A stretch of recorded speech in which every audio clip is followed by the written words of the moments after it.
Hello, Book Two. This is Alan from Lonely Bookshelf. I'm here with Friday Reads. This week has been really slow reading wise. I'm about 20% into Malice, which is the Faithful and Fallen series. This is book one by John Quinn, and you can see the development of the world building, of the character development, and also the one character named Corbin who is following the hero's journey, and which Joseph Campbell used in his book, The Man with a Thousand Faces. So this is very good so far. I'm really enjoying it. It's easy read, and you're getting a sense of what is going to occur later on. For instance, the verbs that I read to you. Yeah, here the sightings of gigantic verbs, WYRMS. WYRMS are actually large snakes, white snakes who live in tunnels, and they haven't been seen in 1,000 years. So something is occurring, and you get that sense of what's the word? That sense of dread, a sense of what's going on. Nobody knows precisely what's happening. So yeah, I'm really enjoying this Malice. The next one is a book that I actually got rid of. I couldn't get into it. It was called A Stranger in Town. Let me get my notes here. It's by Kelly Armstrong, and this is the Rockton series. It was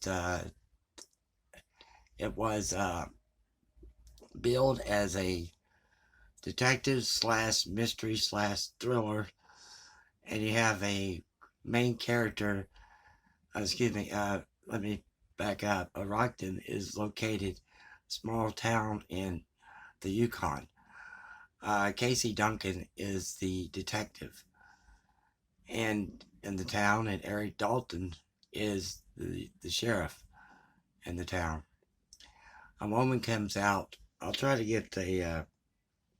I'll try to find it for you here as I'm talking. A the cover for it. Excuse me. The a woman comes out of the forest, and she is in shock. She is dirtied, bloodied, no shoes on, and speaks in a foreign language. And so during the investigation of her, lo and behold, one of the guys, persons on the staff, Casey Duncan's staff, speaks Danish, and that's what the lady speaks. And and the people on the staff had no idea who that this guy spoke Danish. Uh, yeah, right. So, so yeah, and after a long time, oh, here it is, right here. Hope you can see that. A Stranger in Town by Carrie Armstrong. It was very slow going. The process was they didn't really take. Um, they really wasn't concerned about anything. They're investigating the campsite where this lady came from, and uh, and I really couldn't get into it. It's like the writing was kind of choppy, and you get thrown to a lot of things. This is actually book six in the Casey Duncan Rockton novel series, so maybe that's has something to do with it. But I really couldn't get into this. No. I'm also going through the Brothers Karamazov by Fyodor Dostoevsky, and I'm way behind according to the read along.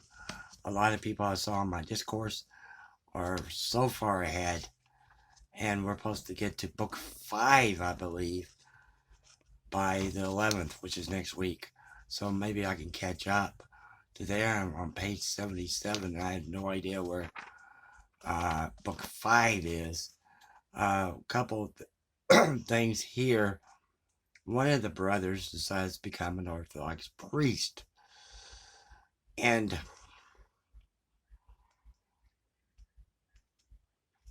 Dostoevsky makes this point right here. I'll read it to you. Where the elders talking to the father of Alisea, Karamazov, and said, "You have known for a long time what to do. You're intelligent enough to see it for yourself. Stop indulging in drunkenness and incoherence of speech. Do not give way to sensual lust, particularly to your passion for money. Also, close down your taverns. If you cannot close them all, close at least 2 or 3.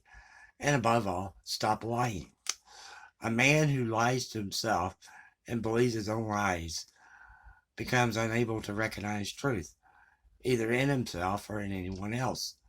And he ends up losing respect for himself as well as for others. When he has no respect for anyone, he can no longer love. And in order to avert himself, having no love in him, he yields to his impulses, indulges in lowest forms of pleasure, and behaves in the end like an animal, and satisfied in his own vices. And all it comes from lying. Lying to others and to yourself. A man who lies to himself, for instance, cannot take offense whatever he wishes, for there are times when it's rather pleasant to feel wrong. Don't you agree? So a man may know very well that no one has offended him. He may invent an offense, lie just for the beauty of it, or exaggerate what someone said to create a situation, make it a mountain over a molehill. And though he is well aware of it himself, he nevertheless does feel offended because he enjoys doing so, derives great pleasure from it, and he comes to feel real hostility towards the imaginary offender. So yeah, that's in the Brothers Karamazov by Fyodor Dostoevsky. He also says in a passage in here that socialism is like adding a tower to the Tower of Babel. So I thought that was very interesting. I'm also reading a book every, excuse me, train of thought here. Sorry about that. Uh, I'm also reading a book that the you see before the beginning of the month, Kindle sends me, or sends a lot of people who have Kindle Unlimited a list of books they can choose from for free, and they're written and then just coming out, and usually published by Amazon publisher, which is Amazon Crossing. So I chose the Ardent Swarm, or if you can see that, it's a beautiful cover on there. And the Ardent Swarm is by Yamin Mani, Manai. And it's translated from the French. This is his third novel. This is the only one translated from the French by Laura Vergond, as either is pronounced in the author's name. And the Ardent Swarm, and it's a very short novel. It's only about 195 pages. And Ardent Swarm is a parable, an allegory, basically prosed style. And Yamin Mani, the author, lives in Tunisia. So the story is that CD lives a hermetic life as a bee whisperer, tending to his beloved girls. The girls is what he calls his bees. And the small village called small village called Nawa, Indonesia. They know about the CD and they know about the bees. And they tell them, oh, one of your girls landed in my cup today, or something like that. Well, so CD finds out that his beloved girls have been killed, tortured, cut in half, and so distraught with it that he tries to go find who did this, and found that Hornets committed the mass murder. And so, where do they come from, and how to stop them? So he ventures out to the village into the big city, and he discovers a country and a people turned upside down by their new post-Arab Spring reality. And when there's a passage early in the story when the Nawa villagers were told that you get to vote, that you could change things, that you can democracy, you get to vote. Oh, they go, well, the handsome one, is he gone? Oh, yes, he's gone. What about the old one? Oh, yeah, he's gone too. What? And so it says here, there's a quote here, it says, the Nawa villagers were delighted that they were the people, though they wondered since when. So that's the Ardent Swarm by Yaman Money. Also reading the Four Gospels by Archbishop Akri. This is his commentary on the Holy Scriptures of the New Testament, and this is only volume 1. And I read the passage in Departure of the Lord to Galilee and conversation with the Samaritan woman. And John goes at length. If you ever read the book of John, you know that he goes a long passage on just one short thing because he puts a lot in it. And so it says here, as they walked through Samaria, the Lord and his disciples stopped to rest near a well, according to tradition, dug by Jacob in the city of Shechem, called Sychar by the evangelist John. It's possible that the discrepancy in names comes from the Jewish part of the word shakar, meaning he made him drunk, or sheker, meaning falsehood.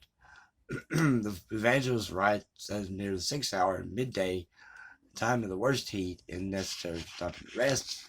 And the woman, Samaria, came to the well, and Jesus says, give me a drink. And it's interesting that the woman recognized that he was a Jew, that Jesus was a Jew.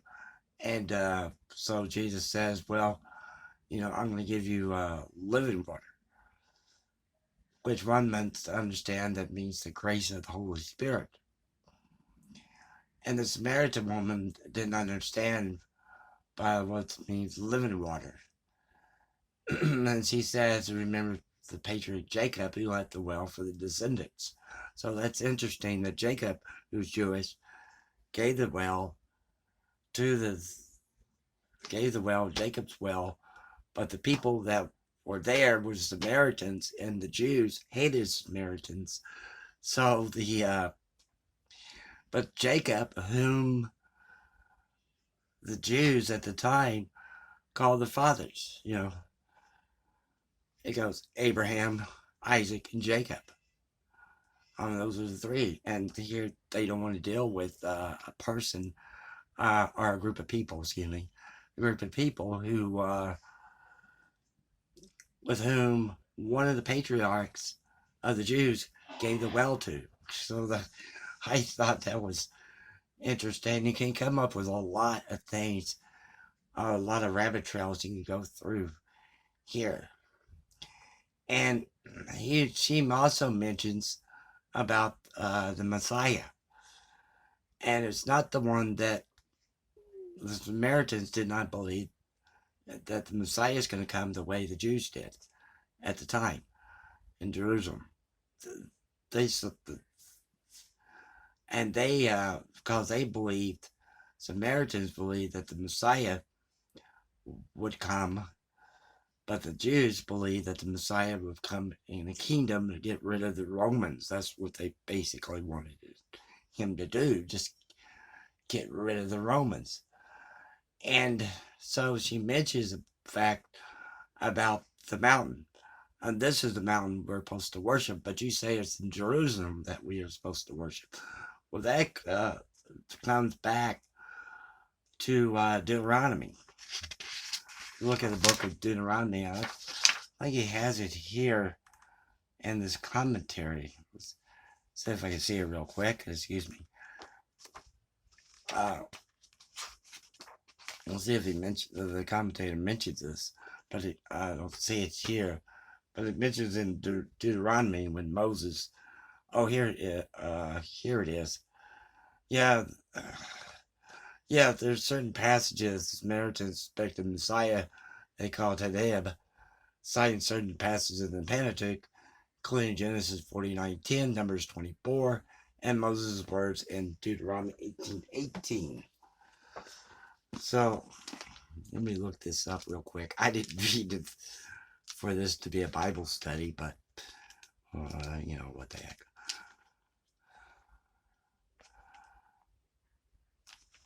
So you can get a Deuteronomy 18:18, and I'll rise up for them a prophet like you from among the brethren, and I'll put my words in his mouth, and he shall speak to them all that I commanded him. Is a new prophet like Moses. The Lord your God will rise up for you a prophet like Moses from your midst. From your brethren, you shall hear. So, Jesus says to the woman, I am the one that, I am he that you speak of. So that's the end of the passage in John with the woman at the well, Samaritan woman at the well. And that's the end of my Friday reads. So I thank you very much for watching, and have a good weekend.